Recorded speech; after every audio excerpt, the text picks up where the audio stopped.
देश की एकता और अखंडता को मजबूत बनाने के लिए बड़े से बड़े, कड़े से कड़े कदम उठाने का काम किया गया।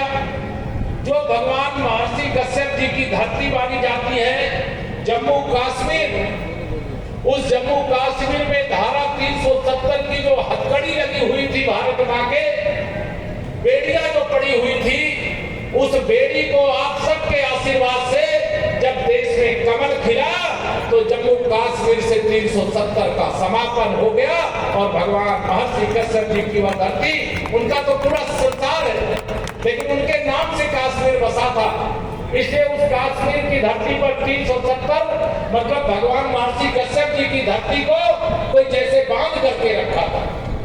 अब ये एक हिस्सा और पाकिस्तान के कब्जे में है, जिसे पीओके कहते हैं। मुझे तो पूरा विश्वास है कि आने वाले समय में भारतीय जनता पार्टी ही माननीय प्रधानमंत्री श्री नरेंद्र मोदी जी के नेतृत्व में भारत की सेना की ताकत के बल पर पाकिस्तान के कब्जे वाले कश्मीर में भी तिरंगा फहराएगा। इसको लेकर के किसी को कोई शंका नहीं होगी। मेरे भाई बहनों, हम सब जिस बैकग्राउंड के हैं, अभी बता दिया नरेंद्र कश्यप जी ने कि मेरा गोत्र कश्यप है। सच है, मेरा गोत्र कश्यप है। अब कश्यप गोत्र क्यों है? आप समझिए समाज में कितनी बड़ी संख्या में तो कश्यप गोत्रधारी लोग हैं, और मैं भी उसमें सौभाग्यशाली मानता हूं कि मेरा गोत्र कश्यप है। अभी प्रयागराज में आप सबको यहाँ चर्चा किया है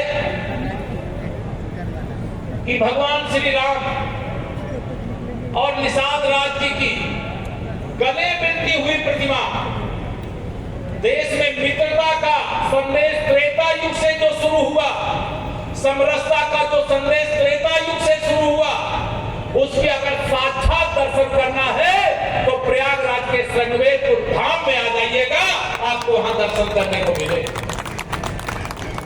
200 करोड़ से अधिक लागत से संगमेरपुर का विकास किया गया। वहां गंगा मैया के पवित्र घाटों का भी निर्माण किया गया। वहां जो जाता है भावुक हो जाता है। अगर द्वापर में भगवान श्री कृष्ण और सुदामा जी की मित्रता, तो त्रेता में भगवान श्री राम और निषाद राज जी की मित्रता यह उदाहरण है।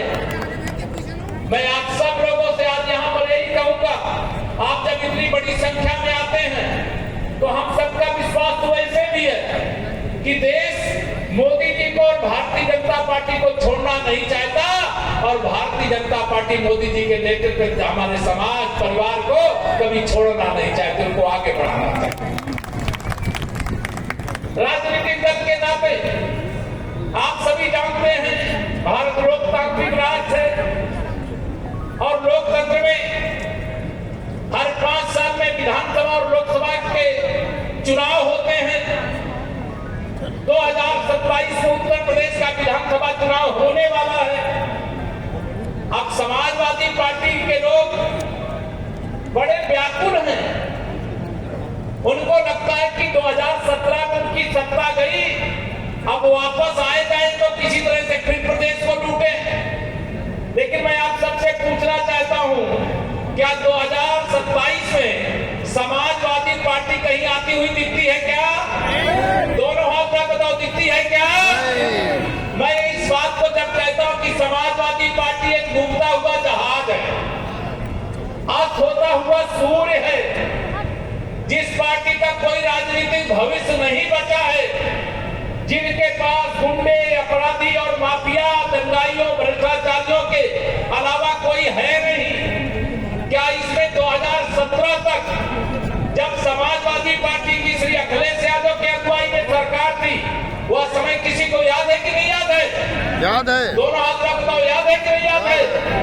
जो सपा के सरकार में आतंक था, वो आतंक खत्म हुआ कि नहीं खत्म हुआ? हुआ। दोनों हाथ उठाए बताइए, खत्म हुआ कि नहीं खत्म हुआ?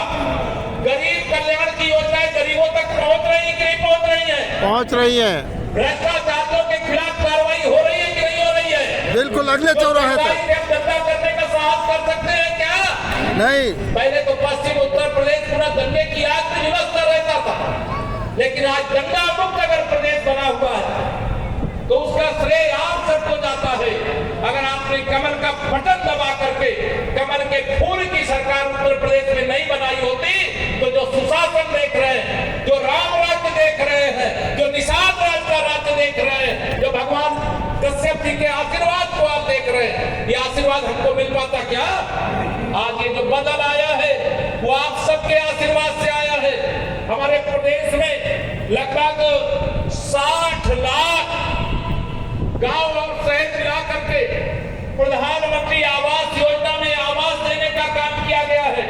अब बहुत सारे जो अमीर आदमी होंगे उनको प्रधानमंत्री आवास योजना से मिले हुए आवास का जो सुख है, जो गरीब झोपड़ी में रहता था, जो कच्चे घर में रहता था, जिसके घर में शौचालय नहीं था, जिसके घर में गैस का कनेक्शन नहीं था, जिसके घर में बिजली का कनेक्शन नहीं था, जिसके घर में राशन कार्ड नहीं था और दोनों समय का भोजन नहीं बनता था, उस गरीब का दर्द केवल गरीब जान सकता है। गरीब माँ बाप का बेटा प्रधानमंत्री श्री नरेंद्र मोदी जी जान सकते हैं। इसीलिए उन्होंने गरीब कल्याण की योजनाओं को सर्वोच्च प्राथमिकता दे करके केवल उत्तर प्रदेश में नहीं, केवल गाजियाबाद में नहीं, पूरे देश के अंदर प्रधानमंत्री आवास योजना को शुरू किया गया।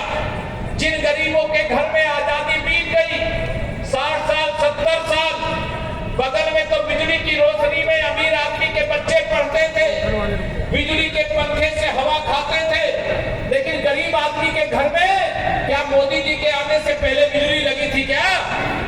बताओ, लगी थी क्या? नहीं।